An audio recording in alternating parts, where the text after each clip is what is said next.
Pastor Mark, Sister Ruby Coluta, Pastor Nap, Sister Luna Suya, Pastor Renato, Sister Beatriz Ruiz, kay Pastor Jed, Sister Karen Celes, Pastor Joel, Sister Alice Hispano, kay Pastor Richard, at Sister Capa. At maging natin po mga missionaries mga kapatid, patuloy tigulog sa panalangin, at nakikita po natin mga kapatid ang mga bansa sa ating pong Spain, no? Ay dulog sa panalangin na samahan sila ng Diyos at magbunga ng marami pang mga kaluluwa ang niligtas sa bawat bansa.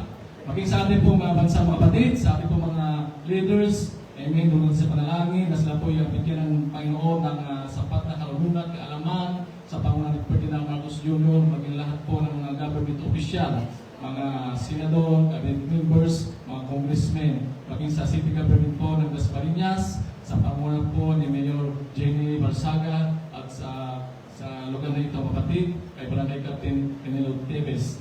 Amen. Maging sa ating pong mga kapatiran na may mga karamdaman kapatid, doon natin sa panalangin, ang complete healing, kay Yan Diyos Dimati, sa kanyang pong cerebral palsy, Sister Linda Caba, sa kanyang pong breast cancer, Edita Soriao, sa kanyang pong colon cancer, Brother Rodrigo Aldasan, sa kanyang pong Aika Uma, Brother Leo Helot, kay Nanay Sinaida, Kalakasa, maging kay La Sangre.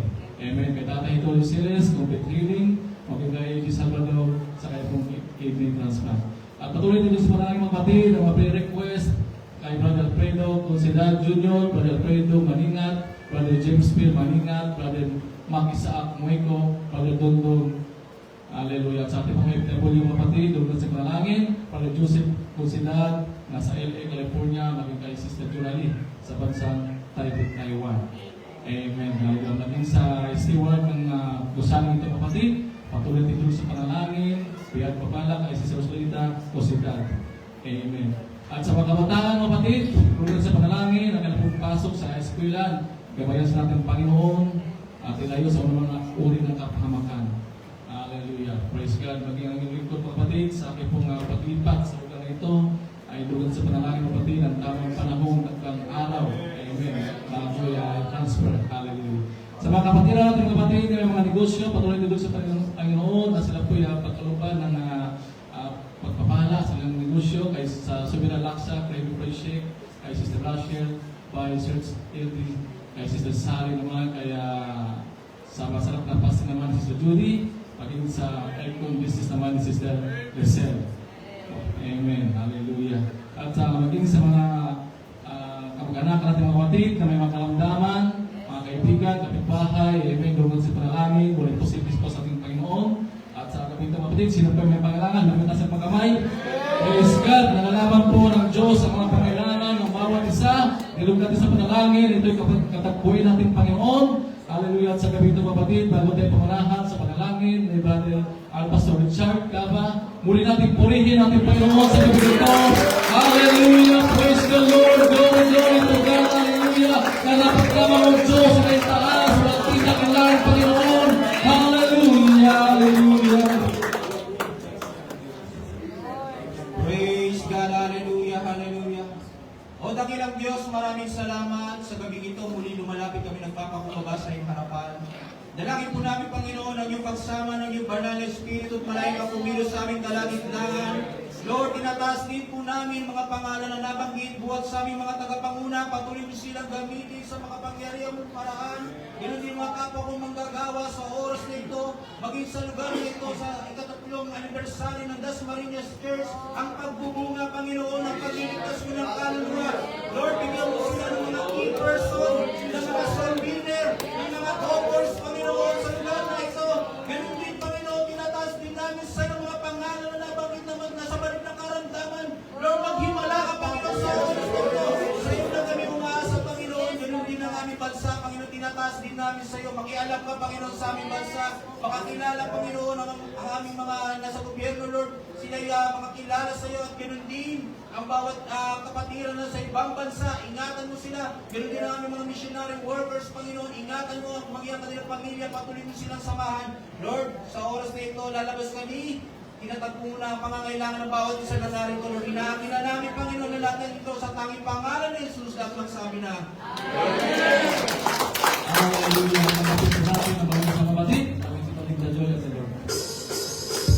Dajoy at the Lord is my strength. Dajoy at the Lord is my strength.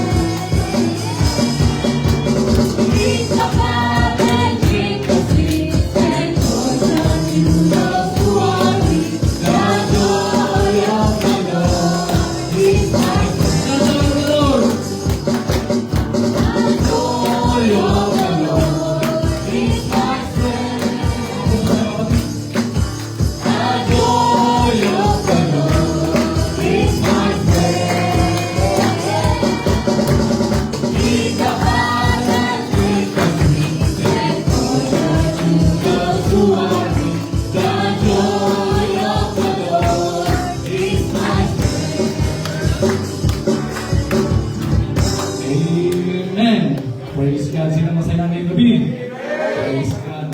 nagpapasalamat mga kapatid sa bawat isang narito, sa mga kapatid ng Iglesia.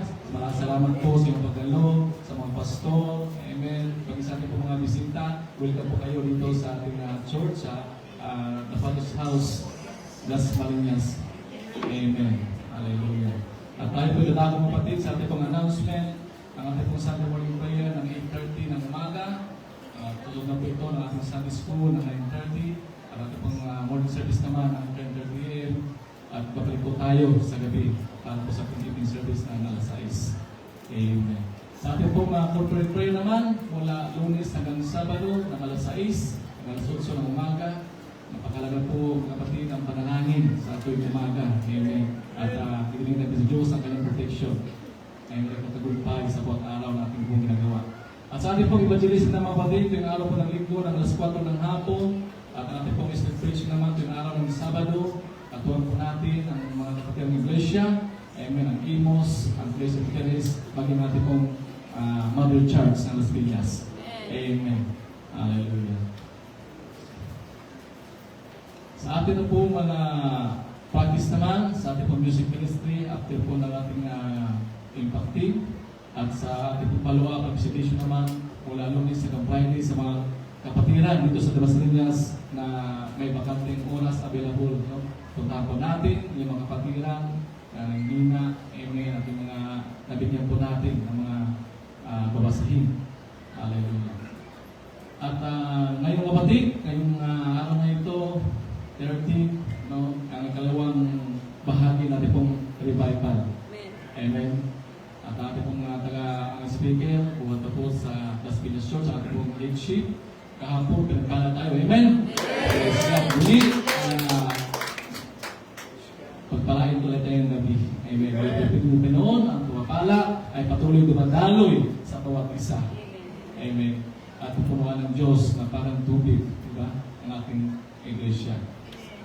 At bukas mga kapatid, sa ating pong anniversary naman, naluting nagpagsalita, buwan po sa dalang San Pedro Laguna Church, ating pong pinagkundita, Pastor Nap Soria. Amen. Kaya bukas, mga taga Las Marinas, tumalo po kayo. Amen. At sa gabi. Amen. Praise God. Sa darating po mga kapatid, na June 19 hanggang 20, magkaroon po tayo ng impacting sa lugar po ng kapatid ng Iglesia, sa lugar po ng Muñoz de Baisiha. Amen. At suportahan po natin ang gawain ito. Hallelujah. At ang ilang pong grand opening ay sa June 21. Amen. At siyempre, ang bawat iglesia po ay nagkaroon po tayo ng mga bridges. Amen? Amen? Yes! Hallelujah. Tandaan po natin mga kapatid, nais natin pagpalain, ang sekreto, ang susi ay ang pagbibigay sa gawain ng Panginoon. Amen. At hindi tayo po mga kapatid, natin mga bridges mga kapatid, sa June 30. Praise God. Hallelujah. At ngayong gabi mga kapatid,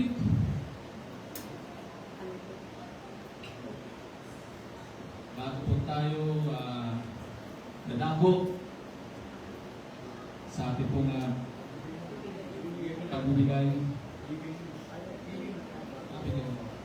Amen. Pinabahan ako eh. Hallelujah. Ngayong gabi kapatid ay tayo po yung hamunin ng ating pagbibigay. Buwan na po sa lugar po ng Langgam sa Pedro Laguna Church. At hamunin tayo ni Pastor Renato Luis. Amen. Para hindi na ako mag-aaral, nagabon na si Pastor Rocky, mga kapatid. Alam niyo na yung pledges. Amen? Hallelujah. Ngunit sa biyaya po ng Panginoon, una po sa lahat, tayo po yung magbibigay ngayong gabi. Amen. Amen. Praise God. Una po sa lahat, sa Diyos po ang papurihan at ang pagpapasalamat sa gabi ito. Pangalawa sa ating big pastor, Pastor Rocky, sa kanyang may bahay, Sister Joanne, salamat po. At sa aking mga kapwa mananampalataya, kapwa manggagawa, magandang gabi po sa bawat isa. At ang inyong abang likod, bumabati po ng happy and blessed third year anniversary. Las Marinas. Taong kaarawan. Amen? Birthday. Kaya Sa gabi nito, mga kapatid, tayo po ay dalako sa gawaing pagbibigay. Amen? Hallelujah. Sa Diyos po ang kapurihan, mga kapatid. Kung kinakabahan si Pastor Rocky, ganyan din naman po ang inyong kabalikon. Amen? First time ko po na makapag-amon. Hallelujah. Sa ganitong gawain, mga kapatid. Kaya ako'y nagpapasalamat sa pribileyo at pagkakataong ito sa bawat isa o maging sa anibersaryo nito na ako po ay makapag-amon. Amen. Sa ministeryo po ng pagbibigay, mga kapatid. Amen. Kaya sa gabi ito, babasa po tayo ng isang talata at ang talatang ito po na ating babasahin at ito po ay palagian na ating naririnig o palagian ng ginagamit ng mga lingkod ng Diyos na tumatayo sa pulpitong ito upang magamon patungkol sa pagbibigay, mga kapatid. Sapagkat ang talatang ito, mas marami pa pong nais ipaunawa o ituro ang ating Panginoon patungkol sa ministeryo ito, mga kapatid. Kaya basahin natin ang Galatia 6:9-10.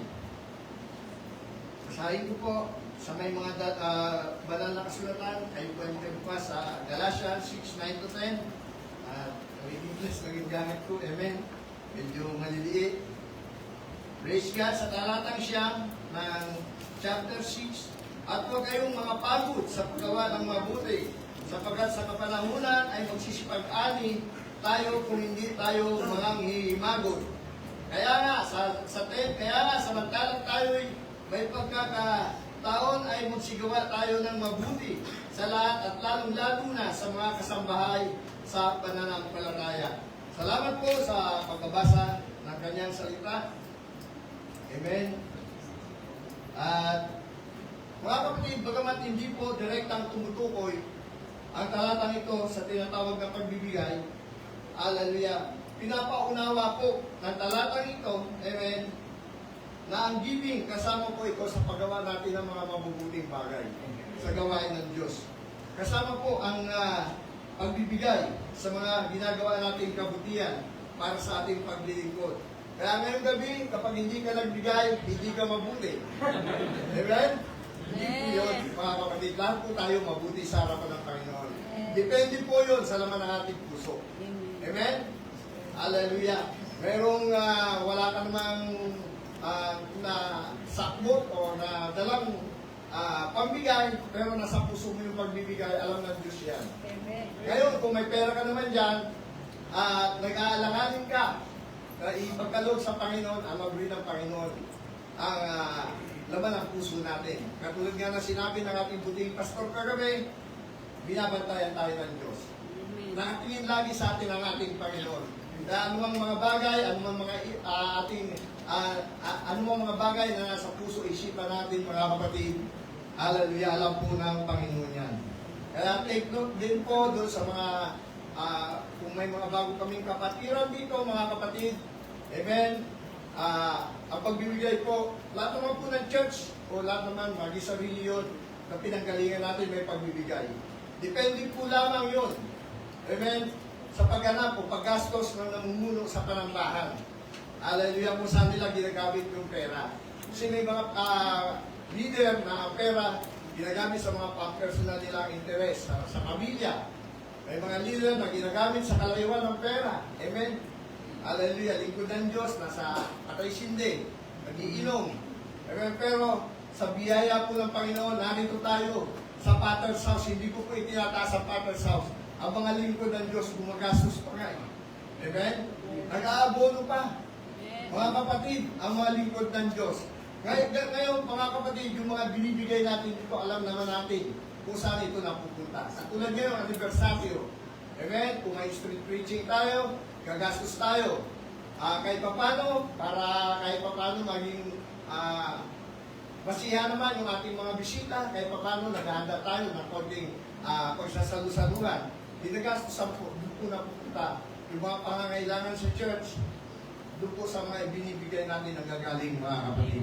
Dahil hindi po natin dapat panginayangan yung binibigay natin pagdating sa ganitong kapulungan, katulad ng Potter's House. Amen? Kasi dito ko po talaga lubos na unawaan ang kahalagahan ng mga pananalapi. Amen? Paano dapat gastusin ng isang lingkod ng Diyos. Kaya salamat sa Panginoon, mabuti ang Diyos. Dado po sa mga kapatiran namin na hindi pa lubos na unawaan ko ang pagbibigay. Depende po yun sa tibok ng inyong mga puso. Sa pagpapasya ng inyong mga puso, kung kayo po ay tutulong o magbibigay para sa gawain ng Diyos. Amen. Salamat sa biyaya ng Panginoon. Sa inyo kayo rin po ang tatanggap ng mga pagpapalang yan, mga kapatid. Katulad ng sinabi ng talatang binasa natin, na tayo ay magsisipag-anin, mga kapatid. Amen. Kaya nais po ng Diyos na maintindihan natin ang gusto ito, mga kapatid. Amen. Sana nakasaad sa tekstong binasa natin. Huwag daw tayong mapagod sa paggawa ng mabuti. Ibig sabihin, huwag tayong magsawa, mga kapatid. Amen. Yung pinakamaliwanag na salin dito, huwag tayong magsawa. Amen. Huwag tayong mapagod, huwag tayong minto sa paggawa ng mabuti, mga kapatid. Amen. Kung kailangan tumulong tayo, kung may tutulong tayo sa church, sa pangangailangan ng kapwa natin mananampalataya, bagay sa kapwa natin, mga kapatid, tumulong tayo. Amen. Huwag tayong magsama, mga kapatid, sa pagtulong. Biyaya po ng Panginoon yan sapagat alam ng Diyos ang kanyang gagawin, mga kapatid. Tandaan natin, hallelujah, ang Diyos ay hindi rin nagsasawa sa atin kapag palain tayo. Amen. Kaya ngayong gabi, magbibigay ka dahil ang unang magbigay na sa atin ay ang ating Panginoon. Amen. Tandaan po natin, mga kapatid, magsisiali tayo sa bandang huli. Tapat at totoo ang pangako ng Panginoon. Mababasa natin yan sa Hebreo 10:13, mga kapatid. Amen. Hindi ko na po babasahin. At alam ko naman, unawaan niyo na po yan. Kaya tandaan po natin, mga kapatid, tapat ang nangako. Sabi ni Apostol Pablo. Amen? May assurance po tayo sa mga ginagawa natin, mga kapatid. Hindi lang fulfill ang natatamo natin mga pagpapala na nagmumula sa Panginoon. Kaya patuloy po tayong upang inaya sa gawain pagbibigay, mga kapatid. Hallelujah! Hindi tayo tulad ng isang buksingero. Amen? Na sumusuntok sa hangin. Hindi tumatama ang suntok. Yun yung mga gumagawa ng hindi mabuting gawain. Pero sa mga gumagawa mabuting gawain, kapag sumuntok yan, knockdown pati ang kaaway. Mga kapatid, tandaan natin yan. Unang, yan ay palatandaan na kapag na-knockdown natin ang kaaway, palatandaan ko na tayo ang gawain ng Diyos ay patuloy at patuloy na magtatagumpay. Tuloy ang church planting, tuloy ang street preaching, tuloy ang discipleship, dahil sa pagbibigay mo yan, kapatid. Kaya ngayong gabi, tayo po ay magbibigay. Amen. At tinatawanan ko po si Brother Gerard, siya po ang manalangin maglikom sa gawaing pagbibigay. Isyo dahil tuloy nga Panginoon, ang gawain niya pagbibigay, patuloy Panginoon, at nagpapasuporta Panginoon sa gawain, muli Panginoon, at natalayan namin Panginoon, mga ikapong itong Panginoon, gamitin mo Panginoon, pagpapalawak pa ng iyong gawain, maraming kaluluwa pa Panginoon, ang maabot Panginoon, kami naniniwala, ibabalik mo ito Panginoon, siksik, ligligid ang mga po. Maraming salamat po Panginoon sa pangalan ni Jesus. Amen. Alina't magbigay.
Pagsuporta sa gawain ng Panginoon. Amen?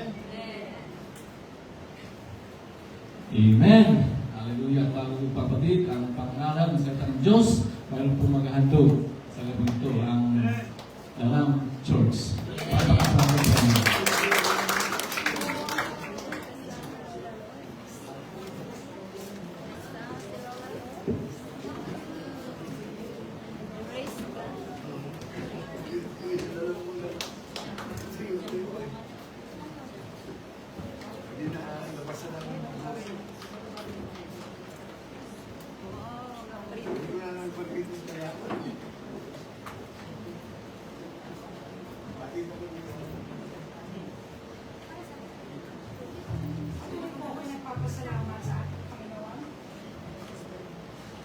pagbibigay niya sa akin ng opportunity na patuloy magamit at patuloy na bawat isa sa amin ay makapag-dulog ng handog ng awitin sa Kanya.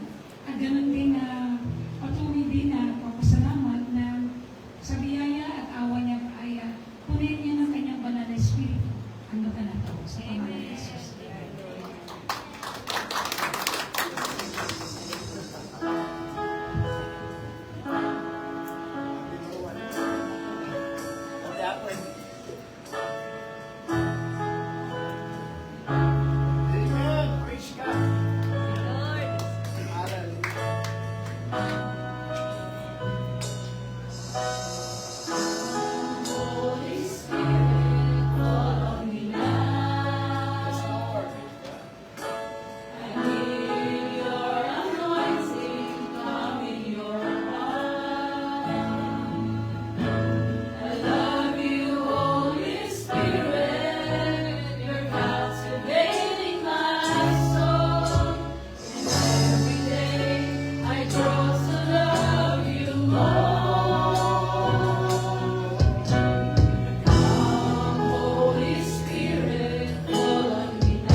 Amen. Maraming pong salamat sa ating handog ng church para po sa ating Panginoon.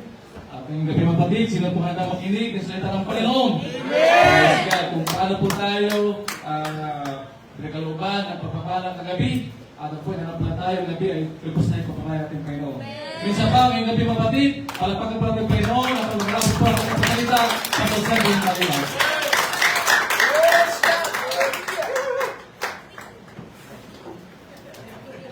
Amen. Sa susunod na Jubilee Night natin, lahat ng Pastor's One, kayo naman yung magandong naman. Sa pangunguna yan ni Sister Ruby. Nakakahamon, di ba? At magandang pakinggan, mga kapatid, yung mga sinaunang kanta. Paborito ko yung mga ganong awitin. So ngayon pong gabi, tayo po ay dadako salita ng ating Panginoon. At pahintulutan ninyo na simula kagabi hanggang ngayon, ang ating pong pag-uusapan ay may kinalaman sa pagsulong ng kanyang kaharian. At sa linggo ng umaga at gabi, bahala na si Pastor na. So ang mahalaga rito ay nailatag ko yung ating pong pangitain at ito rin ay lead ng Holy Spirit at napapanahon na kailangan natin. Sa ating mga Biblia, Isaiah chapter 54 verse 2 and 3. Palawangin mo ang lugar ng iyong tolda at ilagdad mo ang taping ng iyong mga tahanan. Huwag kang umurong, habaan mo ang iyong mga lubig at patibayin mo ang iyong mga tulos. Sapagkat ikaw ay kakalat ng malayo sa kanan at sa kaliwa, at aangkinin ng iyong lahi ang mga bansa, at patitirhan ang mga bayang giba. Tayo po'y saglit na iyong buhok.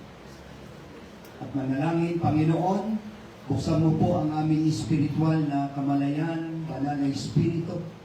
Malaya kang makakilos sa aming kalagitnaan at dalangin namin, O Diyos, ang pangitain, ang pagsulong, higit sa lahat, ang pamubunga ng iglesia dito sa Dasmariñas ay aming dinadalangin na manatili, Panginoon, ang pagpukaw na gagawin mo simula kagabi at magtatapos bukas ng gabi. Salamat, O Diyos, at maingat namin binabalik ang kapurihan sa pangalan ng Panginoong Jesus. Amen. Nais kong mangaral ngayong gabi sa paksang stress. Ang aklat ng Isaiah chapter 54 ay isinulat sa panahon na ang Israel ay tila wala ng pag-asa. Wasak ang kanilang bayan, maliit ang kanilang bilang, at tila imposible ang kanilang paglago at pagsulong. Ngunit sa halip na sabihin ng Diyos na maghanda kayo sa pag-urong, sinabi niya, palawakin ninyo ang inyong mga tolda. Ay ang prinsipyo ng Diyos ay hindi lamang survival, kundi ang sabi rito ay expansion. Kaya nais kong pag-usapan ang patungkol sa pagpapalawak ng iglesia. Ako'y naniniwala, mga kapatid, kailangan pag-usapan ito. At higit sa lahat, ito rin ang pangarap ng ating iglesia dito sa Kadiwa. Amen. Na kayo ay dumami, mga anak pa. Amen. Ang church planting ay hindi idea ng tao. Ito ang puso ng Diyos mula Genesis hanggang Revelation.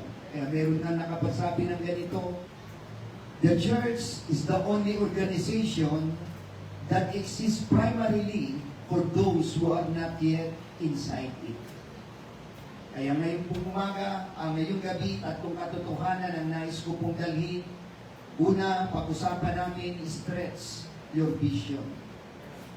Sabi dun sa ating tekstong binasa, palawakin mo ang dako ng iyong tolda.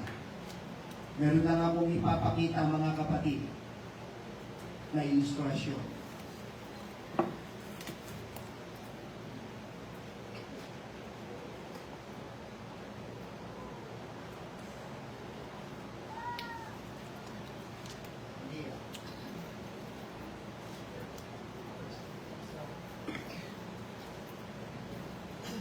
Kanina ko pa pinadala yun. Ang tagal dumating na. Hindi yan. Second point yan. Yung dun sa isa pa, yung video.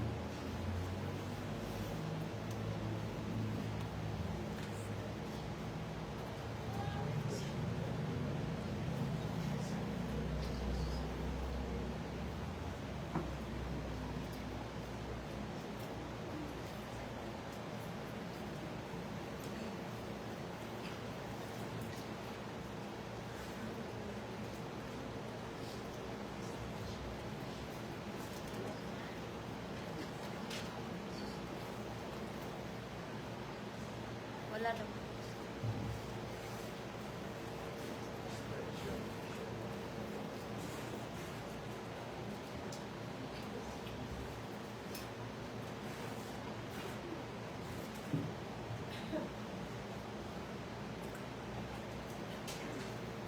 Meron pong isang runner na tumatakbo. Mga kapatid, may salamin siya at meron siyang nakita na kulay dilaw, no? Na ribbon. At tuwang-tuwa siya pagdating niya roon, mga kapatid, ay sabi niya, natapos ko yung aking takbuhin. Pero laking gulat niya, mga kapatid, na yung sumalubong sa kanya mga pulis, yun pala, yung tali na yun ay tali sa crime scene. Kasi hindi nyo pinakita eh. Yung sinasabi ko para maganda sana eh. No? Binigay ko na kanina hanggat maaga. No? Maganda sana kung makikita ninyo at mapapanood. So ito yung nangyari, pagtakbo niya, sabi niya, narating ko na ang finish line. So pagtaas niya ng ulo, nakita niya mga pulis, investigador, at mayroong bangkay na naroon. So ano yung lesson doon? Mga kapatid, tumutukoy yun sa mga church na may vision pero malabo ang direction. Tumatakbo sila na hindi nila alam kung sila pa ay nasa tamang takbuhin. Maganda sana kung talagang napanood natin. No? Baka yung iba maiyak sa inyo. So, bago palawakin ng Diyos ang ating teritoryo, pinalalawak muna niya ang ating pananaw. Kaya ngayong gabi, ayusin natin yung ating direksyon. Kasi ang maraming iglesia ay hindi kakulangan sa resources, kundi kakulangan sa pangitain. Mga kapatid, kapag ang pastor ay visionary, mahahawaan ang kanyang congregation. Amen. Ilalatag mo kung ano yung nakikita mo, at pagkatapos ay ipapaunawa mo dun sa iyong mga nasasakupan. Kaya ang pangitain, ito ay napakahalaga sa isang iglesia. Vision. Kaya kailangan natin i-stretch. Siguro baka pwede nyo mahabol, hahabulin ko pa rin ito. Mga kapatid, no? Napakahalaga yan para mahabol natin, para maintindihan ninyo. Kasi ang nakikita ng tao, kulang ang tao, manging. Kulang ang pera. Small group lang tayo. Ang mga mananampalataya ay walang mayayaman. Kulang ang workers. May mga manggagawa nga. Pero nagdududa tayo kung sila ba ay gagamitin ba ng Diyos. Mga bata pa. At kung meron man mga kapatid na gusto magpagamit ng buhay, pero meron pong mga isinasaalang-alang. May mga utang pa na dapat bayaran bago pumasok sa ministry. Kaya pagka minsan mga kapatid, ito yung isa sa pumipigil sa atin. No? Na para yung ating pananaw ay maging malayo, kundi ang nakikita natin ay yung mga malalapit. naniniwala ko yung coin, no? Napakaliit lang yan kapag itinapat doon sa iyong mata, matatakpan na yung malaking posibilidad na pwede mong makita. Amen. Ganyan ang Diablo, inilalagay niya sa ating harapan. Binibigyan ka niya ng discouragement, binibigyan ka niya ng panghihina, para hindi mo makita yung malawak na pwedeng marating o maabot o pwedeng magawa ng kapulungan ng ating iglesia. Kaya kung nakikita ng tao ay ganito, ang nakikita ng Diyos, mga kapatid, ay mga bayan na maaabot. Mga kaluluwang maliligtas, mga iglesyang maitatayo. Kaya nung bata pa ang oak tree, kasya ito sa isang maliit na paso. Ngunit habang lumalaki, kailangan itong lumawak ang espasyo. Kung hindi lalaki ang lalagyan, titigil ang paglago. Ganyan ang church, mga kapatid. So nasa sa atin yan, kung gusto nating expansion o kung gusto nating manatili na lang doon sa lugar na ating kinaroroonan. Kaya ang application po nito, maraming iglesia ang hindi lumalaki dahil mas maliit ang kanilang vision kesa sa plano ng Diyos. Yan ang pastor. Papakita ko lang sa inyo. Hahabulin natin. Yan, tumatakbo yung babae at nawala.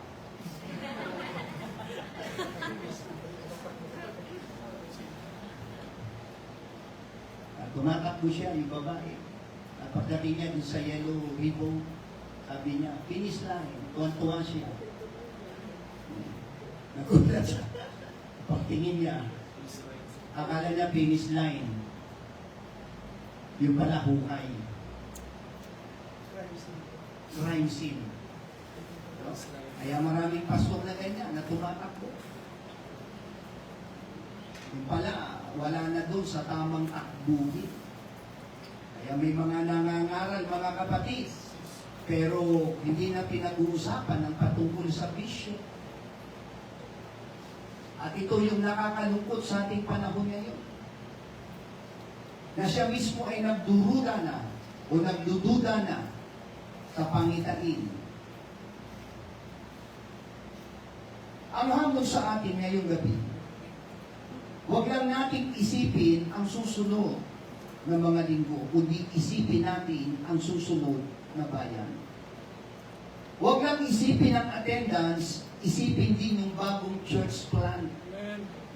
Kaya kami nakapagsabi ng ganito, great faith sees beyond present limitation and embraces God's future possibilities. No? Ito yung tunay na kahulugan, mga kapatid, na meron kang pananampalataya. Na nakikita mo yung pwedeng gawin ng Diyos sa darating. Amen. Salamat sa Panginoon, ito ang nakita ng aking pastor sa akin. Lord. Binigyan niya ako o sinalinan niya ako ng pangitain ng ating fellowship. At sinabi niya sa akin, malayo ang mararating mo. At yun ay pinanghawakan ko, mga kapatid. At yun ang dahilan kung bakit ako ay naririto ngayon sapagkat meron pong nagpasa ng pangitain sa akin. Kaya dapat tayo mga pastor din ganito. No? Pasahan natin ng bisyo ng ating mga alagad. Amen. Yung mga mag-asawahan.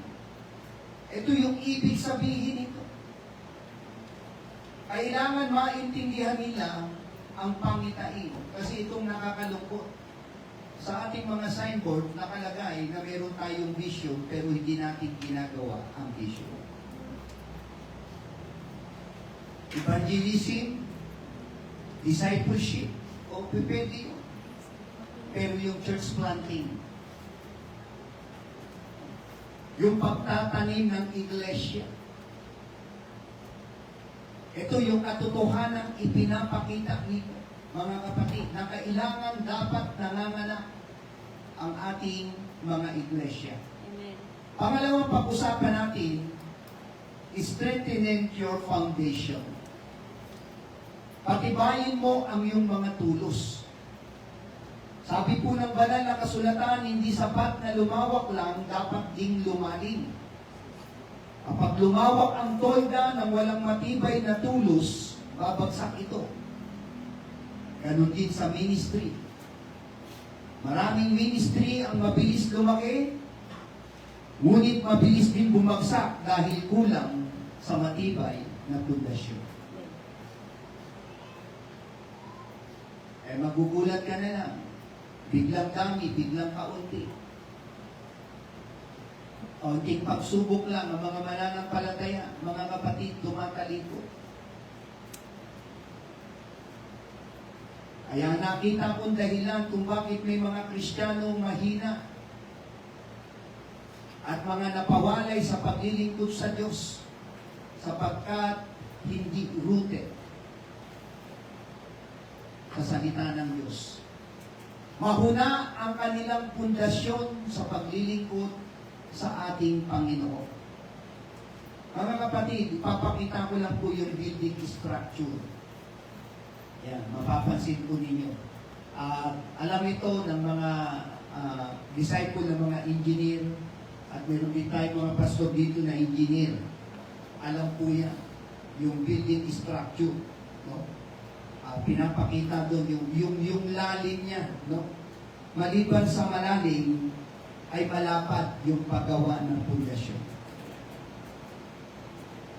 At pagkatapos, makikita po natin doon, binabase yun kung gaano kataas yung gusali. The deeper the foundation, the higher the building. Habang nakikita natin ang taas ng gusali, hindi natin nakikita ang mas mahalagang bahagi nito. Ito yung pundasyon sa ilalim ng lupa. Na bago ito umangat ng maraming palapag, kinakailangan muna itong bumaba ng mas malalim. Kaya ginamit ko ang ilustrasyong ito sapagkat ganito rin ang ginagawa ng Diyos sa kanyang mga lingkod. Bago ang promotion, meron munang preparation. Amen.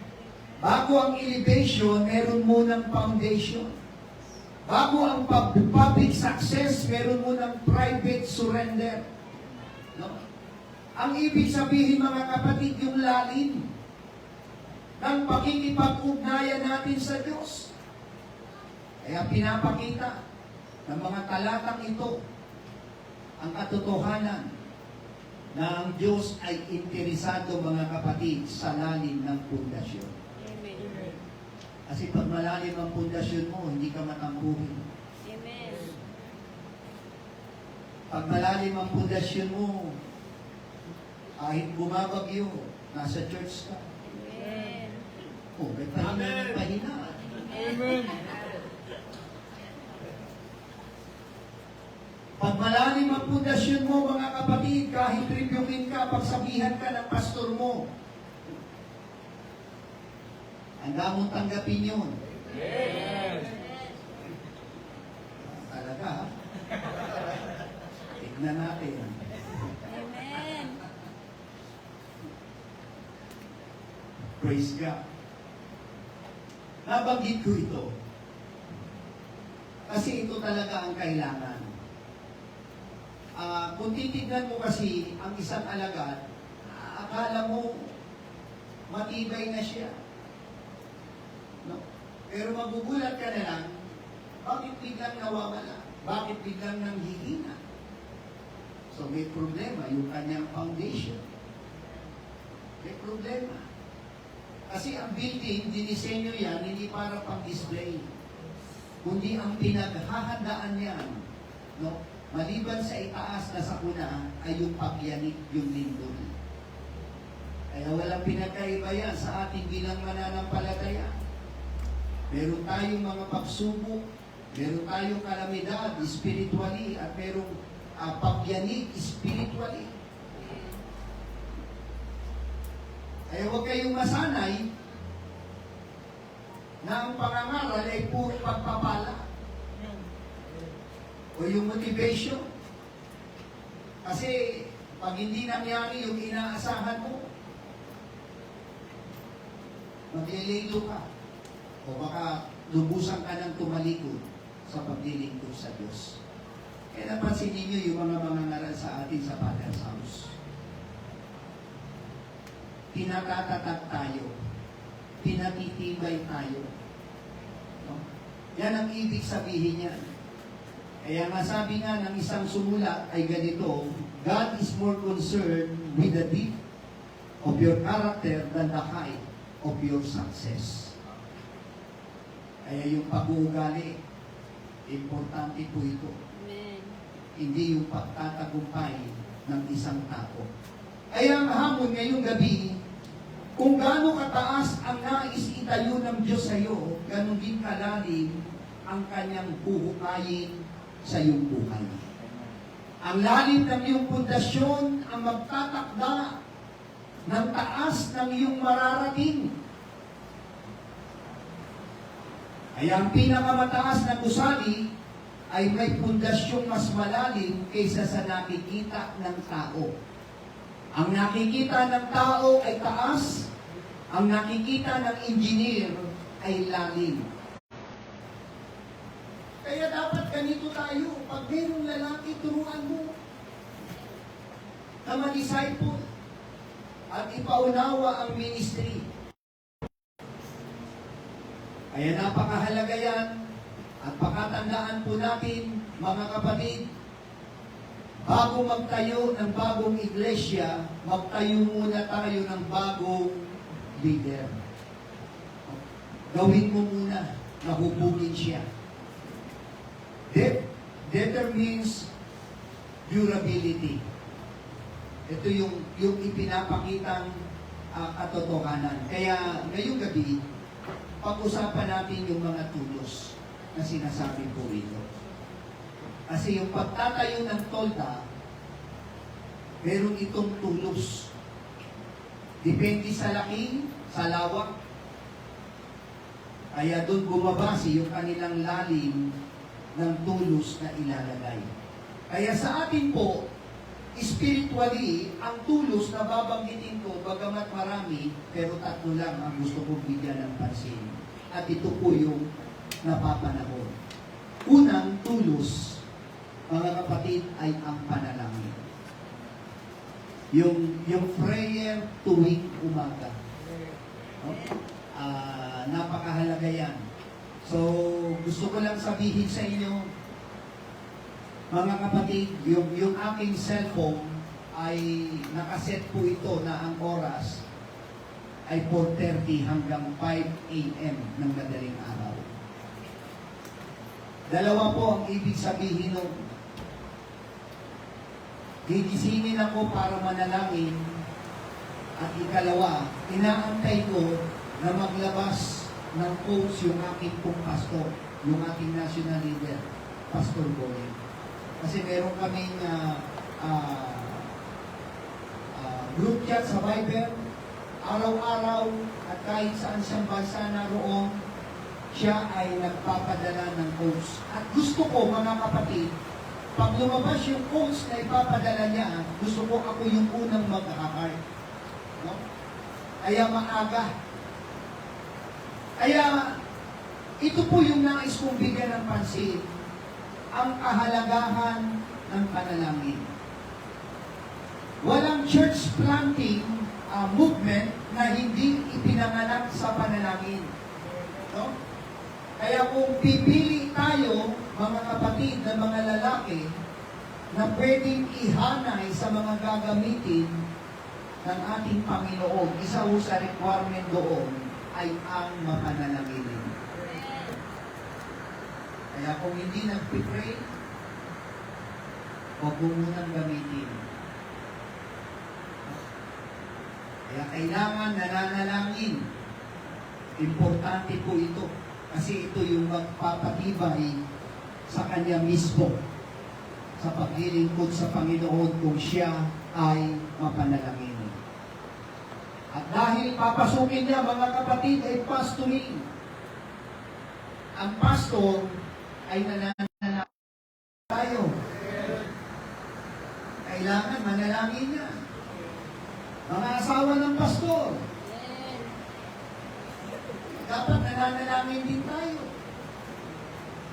At ganon din sa mga anak ng pastor. Hindi kayo exempted rito. Kaya bago magpasimula mga kapatid, dapat manalangin muna. Bago mo hawakan ng drums, bago mo hawakan ng gitara, bago ka tumayo rito, manalangin ka muna. Kaya ganyan kahalaga ang panalangin. Isa yan sa foundation natin sa spiritual. Pangalawa, ang leadership development. Hindi lahat ng leader ay pastor. Ngunit bawat pastor ay dapat magpalago ng leader. Kaya nangungusap ako rito patungkol sa discipleship. Dapat meron kang dinidisciple. At ang dinidisciple mo dapat ay lalaki. Kaya pag ikaw ay magpapalo ang pastor, isama mo ay ang alagad na lalaki, hindi yung alagad na babae. Amen. At huwag na huwag mong iaangkas sa motor.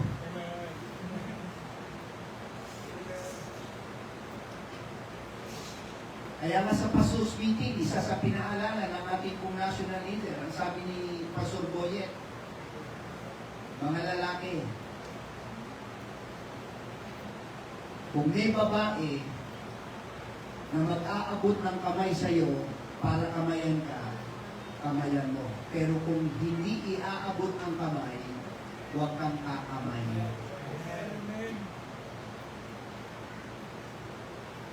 Kaya tinuturo sa atin yun.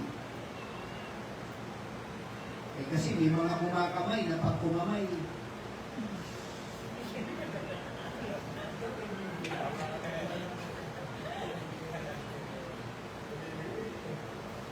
bitawan mo.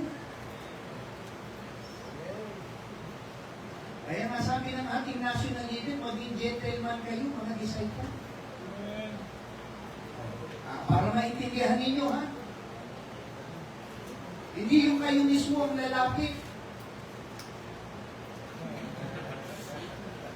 Antayin nyo. Kahit yan ay senior na. Kaya maging gentleman. Napakahalaga yan, lalo na kapag bata. At huwag na huwag niyo mga kapatid. Sabi ko nga, na kapag sasama kayo sa hayo, ay kayong dalawa lang. Andiyan naman yung misis mo, isama mo yung misis mo. At kung wala naman ang misis mo, ikaw na lang. Kaya mo naman humayo. Kaya mo naman magpalo. Kapit kailangan mo pang may kasamang babae, tapos dala ka pa. Okay ba yun? Yan ang discipleship. Tinitrain natin. Kaya sa susunod, pakantayin lang muna natin mga asawa ng pastor. At jubilee na susunod, mga pastor naman.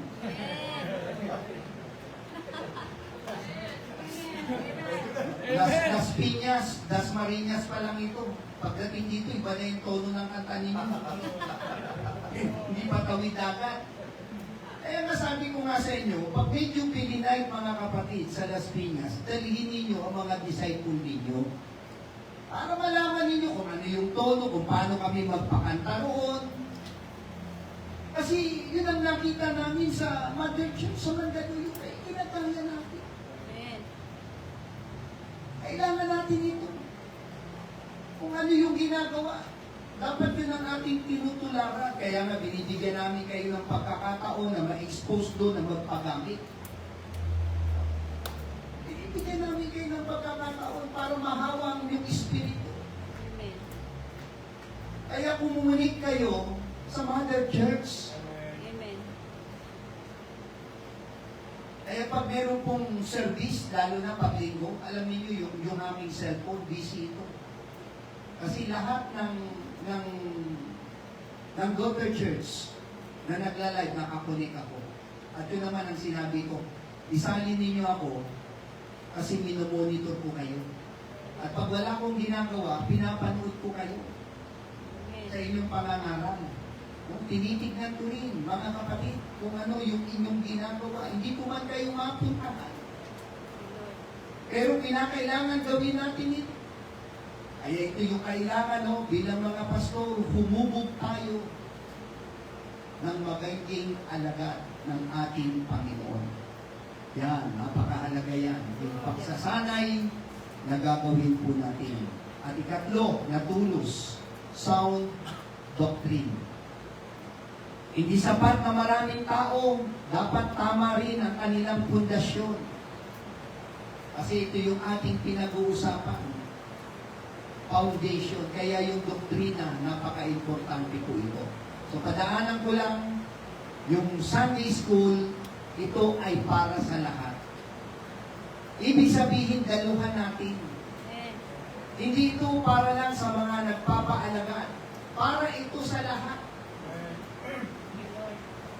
Kaya kami sa Las Piñas, chapter by chapter, yung aming pinag-aaralan ngayon. Kaya pagkatapos magturo, nag-i-entertain kami ng tanong. Kasi kailangan po ito. Upang sa ganon, mga kapatid, tayo'y tumibay at lumago sa ating pananampalataya. Bakit? Kasi napakapanganib po nito sa ating panahon ngayon. Dahil yung media, no? Marami tayong mga nakikitang mga ngaral, umahawak ng Biblia. Kaya madali tayong matukso na panoorin at sundan. Pero hindi mo muna inaalam kung ano yung kanilang doktrina o yung sounds doctrine. Dapat alam mo yung minor at ganun din yung major doctrine. Kaya mong ipaliwanag ito. At ang panghuli, spread into new territories. Sabi ron sa ating tekstong binasa, ikaw ay kakalat sa kanan at sa kaliwa.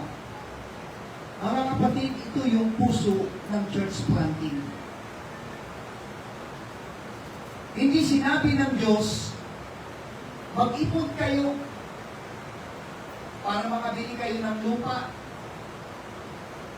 Mag-ipon kayo para kapag meron kayong proyekto sa loob ng simbahan, may magastos kayo.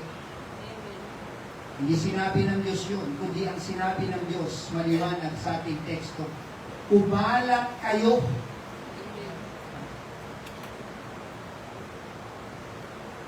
Umalat. Hindi raw yung nananatili lang tayo doon sa lokal na iglesia. Alam mo, kapag unawa mo yung pangitain, at pagkatapos matibay ang foundation mo, kahit saan ka dalhin, mabunga ka o magbubunga ka.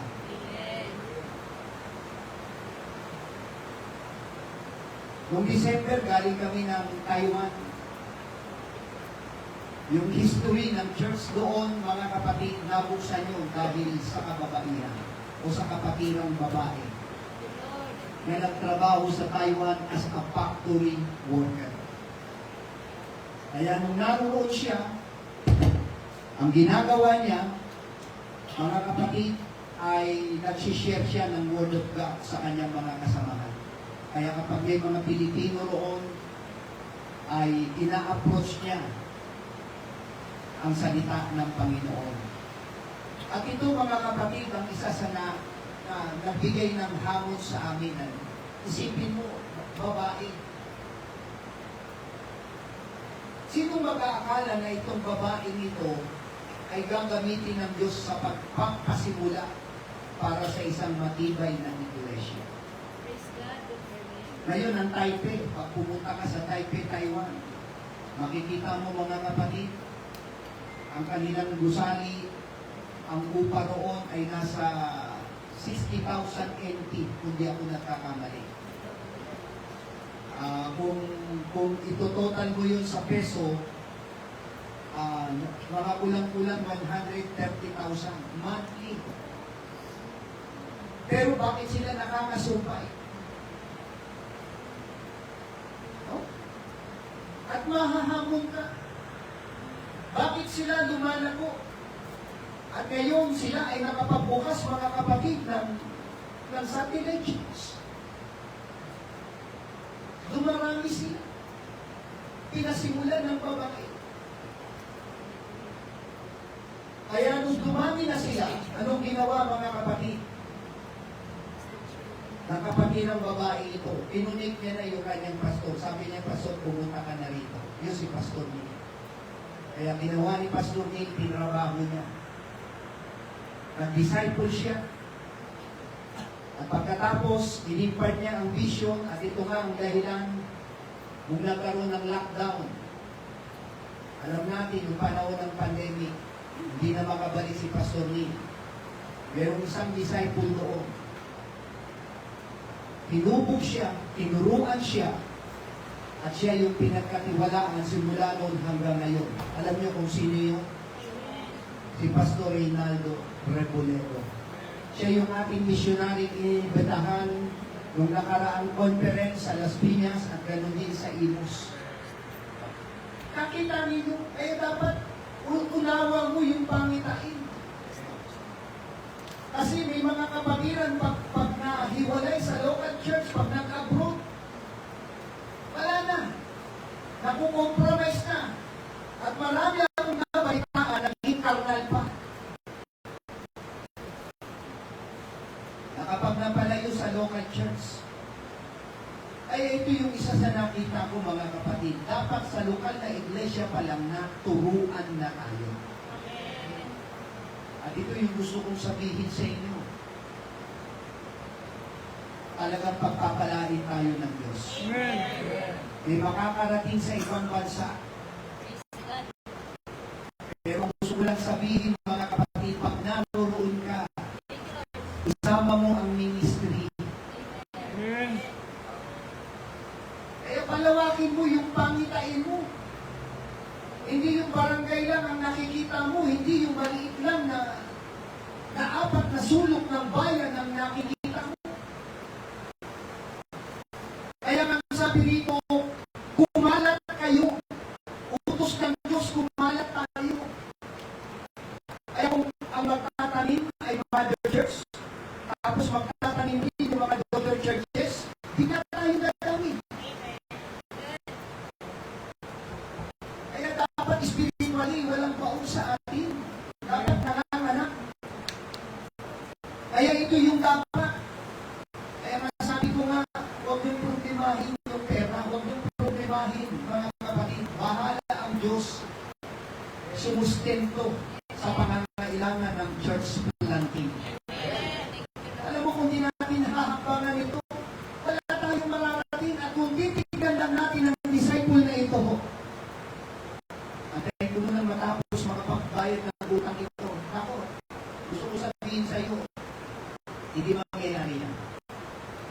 At hindi ko naman sinasabi ng mga kapatid, na kapag hindi nakapasa sa kwalifikasyon ng discipleship ay gamit na tayo ng gamit, hindi ko ang sinasabi.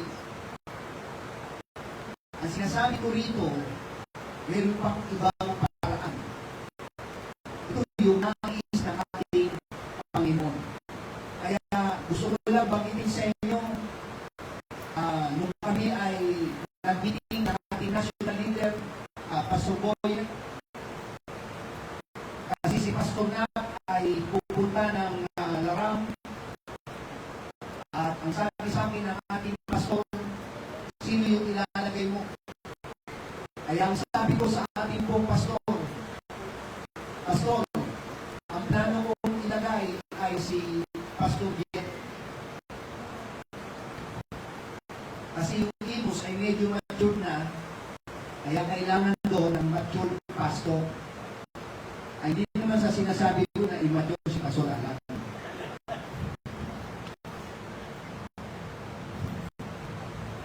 Pero nagkausap kami ni Pastor Boyer, ni Pastor Jet nung time na yun sa conference.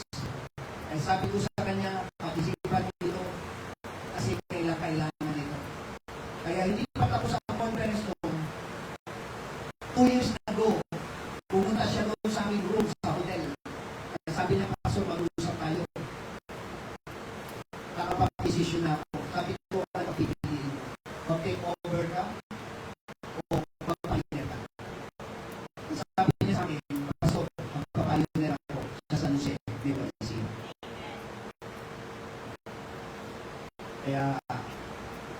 Yun din ang sinabi ko sa ating national leader. Sabi ko, Pastor, magpapayuner si Pastor Jet, hindi niya tatanggapin yung takeover. Alam mo, sabi ng ating leader, Pastor Roy, approve ka sa akin.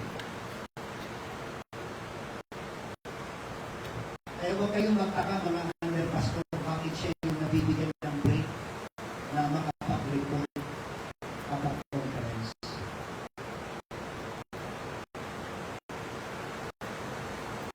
Hinigyan ko lang kayo ng idea.